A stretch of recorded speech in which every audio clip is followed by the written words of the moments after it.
today we got some pretty cool videos coming up for you. We're at the LiquidSpring headquarters in Lafayette, Indiana. Got some great stuff coming up. Going to do a plant tour. Going to go over what they're doing with our coach right now.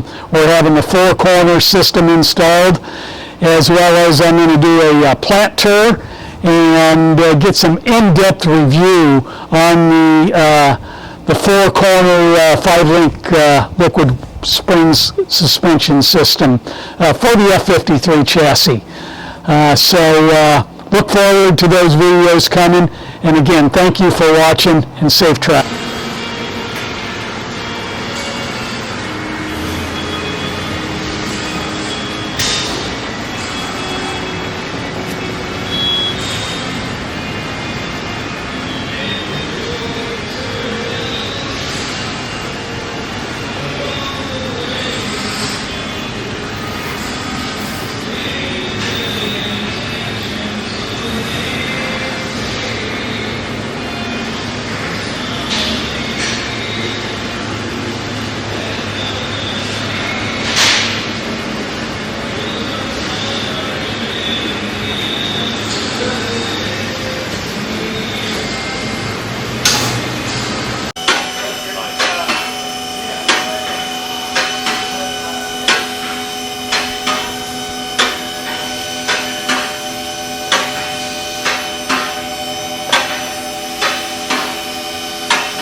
Now he'll be raising it all the way up. The front will lift first.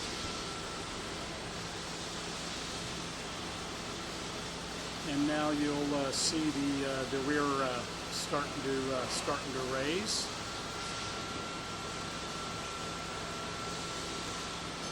Now the front is all the way up, as you can see.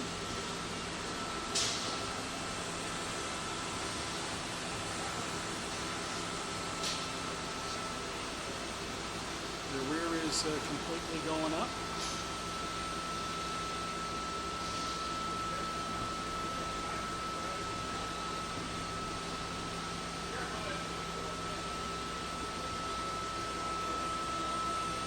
Now the hydraulic pump just about ready to stop. Now that's at the high ride height, and there again it's about 3 1/4 to 3 to 4 inches at full max. But once you go over 15 miles an hour, the coach will automatically lower to regular manufacturer's ride height. Okay. So first thing we're going to go over is these amber lights. Those amber lights are your steering input lights. So if you turn your steering wheel left or right past 20 degrees, those lights are going to shut off. That is normal operation of the system. So this is now where the ride quality comes into play with the steering. Okay. So depending on what ride setting you have it, how much steering, how much brake, speed, will determine how quickly the valves react to your body roll. So what I tell people, comfort feels slightly better than stock. So it's not as responsive, but you'll still get some of that body roll. You may feel some of that. Okay. In normal, the valves respond just a little bit quicker. In sport, the valves respond in basically like in milliseconds, as quick as it can, and it tries to keep the chassis level as quick as it can. Okay. It can, from time to time, affect the ride quality. So the up and down motion of the system, depending on how much you're doing a long turn and the road's rough or going on ramps, off ramps, it may stiffen up a little bit, but once you straighten out the wheel, it's going to be soft ride. Okay, now that is in comfort, correct? Yeah, okay. Comfort for now, Well, and then you can change it while you're driving, so you can get a feel for it. If you're going through, most people it's 50-50 now from the feedbacks I get. It's either in sport or normal at all times. Okay. But they'll switch it to sport though if they're dealing with storms, high winds, a lot of highway traffic, semi-traffic, usually curvy roads. They'll keep it in sport so it stays planted the most. And then after that, sometimes they'll just leave it in normal. So not too often. I've only met a handful of people that keep it in comfort, just because of they get overconfident. Okay. Yeah. That's a good. That's a good. So good they way keep it in comfort, so they still have that cushion of the body lean. Okay. So like they know their limit. So that's basically what normal sport comfort does, and what the amber lights do. So that's what they work together. Next is the height side. So you're always going to be at normal when you're driving. If you press so with this being a 4-corner, way I tell people, 1 command up or down is rear only. 2 commands is front and rear movement. Okay, so 1 command, Yep. 1 push of the button is Yep. 1 command. Yep, rear's dropping right now. Rear's dropping So right now. once Okay. medium, low, solid, that basically means the back is down. And then 1 more command, now the front just dropped. Okay. Oh yeah. Roughly about 3 3/4, 4 inches close, somewhere around there. Okay. So that lets you know that the chassis is completely leveled out to the ground. So depending on the motorhomes or the slide out procedures, usually we try to tell everyone to lower the chassis all the way down and then shut our system off before you deploy your jacks.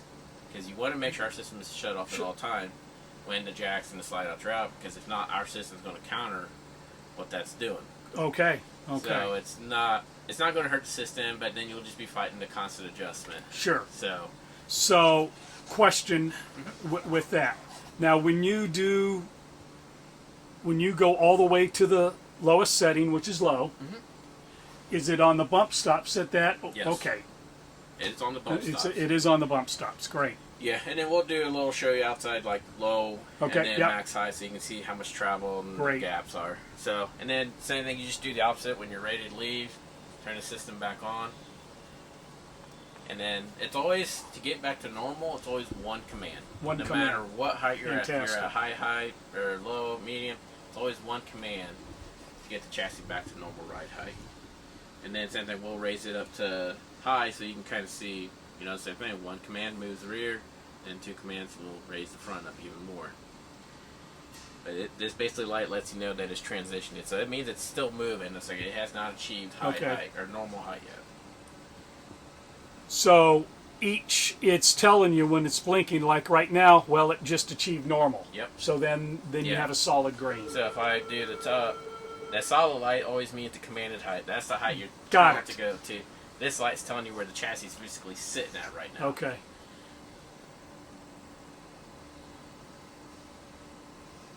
Oh yeah.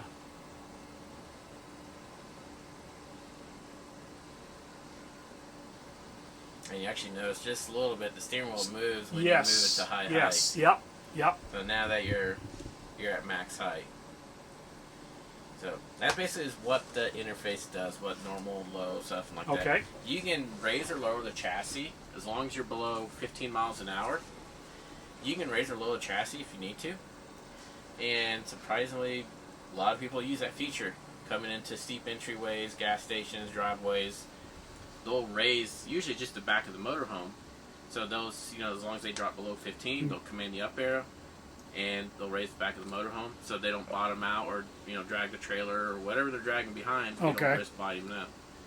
And then of course they'll level it back out or just leave it like that and just not forget about it and just hit 15 and level back out. And it will do it on its own. Yep. No command from the driver. Nope, it will level back out. So on if its own. you want to, you see your approach, driveway approach or whatever, very steep, and you just one press of the up button will raise just the rear. Fantastic. Yep. Okay. And it's the same with the downs. One down, it lowers the rear. So, Got it. and if you're coming up to low clearance, I've had actually one customer ran into a low clearance issue because of the GPS system. Okay. They actually had to lower the entire chassis down to make room to go underneath the, if I remember, it was like a bridge or a structure. Okay. So, yeah, I told him actually, I had to tell him to depressurize it to get another, I think it's like 1/8 inch roughly. Okay. All right. Yeah. Because they Yeah. didn't want to drag. Risk. Exactly. Yeah. So yeah, most people, I mean, surprisingly, a lot of people use this depending on the situation. They'll raise and lower the chassis. Some of them will raise it to if they got to get underneath the motorhome to look at something. Right. Right. So that's basically is what this does Okay. here. So it's very simple. Next is kind of just going over the maintenance and service items of our system. So first is just going over the fluid. It's a fluid. You don't have to service it. Doesn't break down like engine transmission oil. It does though react to temperature. So when you let it sit, when it's cold, it may settle down on its own. And so I think in the summer months, it may raise up on its own just a little bit. That is normal operation of how the fluid. Okay. It's just fluid that we use because that compression, the ability to compress under pressure, well, that reacts to temperature. So when you're not using Got it. it's gonna depressurize on its own. The only actual service item on our system is this filter. Is this desiccant filter that is mounted on your pump assembly, or what we call a power module, which on your chassis should be mounted just below the frame rail, below your couch. Okay. On the inside of the frame rail. And this is about as much as you're going to see. It's just that much of the cap sticking out. Okay. So right now the beads in there are like a light purple-ish, neon, like dark to light purple. Over time it's going to turn pink to almost white. And when it gets to that pink to almost white, that just lets you know it's time to replace it. The timeline of how long they last varies because depending on the environment you're in. Okay. Yeah, that was my next question. Yeah. So if you're in Florida near the ocean, well, it may be more. More frequent. More compared frequent. to somewhere in a dry state. Okay. Yeah. So, And it just varies. We just tell anyone anytime you service the vehicle, just have them take a look at the filter. Okay. And just take a quick glance. And then your first 1,000 to 2,000 miles roughly, we just have everyone do a quick inspection on the moving components of our system. So your front control arms, rear control arms, track rod, your struts on the four corners. Okay. Is every nut and bolt, once they've been torqued, they've been striped and marked. So you just want to take a look at those bolts real quick to make sure nothing's moved. Yeah. So if they're off scribed, then Yeah, you're you need to torque them back down. got it. And then after that, it's once a year or about every 25,000 miles. Okay. Whatever comes first, how many miles. But or a lot of times we just try to tell everyone anytime you get to engine service or whatever service on the motorhome, just have someone just go through Take it. a peek under there. Yeah, just take okay. a peek Yeah. underneath it, go through it, make sure none of the hoses come, the clamps or anything. Just make sure everything's still working perfectly fine. And that is pretty much it on the servicing, On the service end of it. servicing of the system. Yeah. Fantastic. Any questions? Anything else you got now? Not at this point. I'm pretty excited.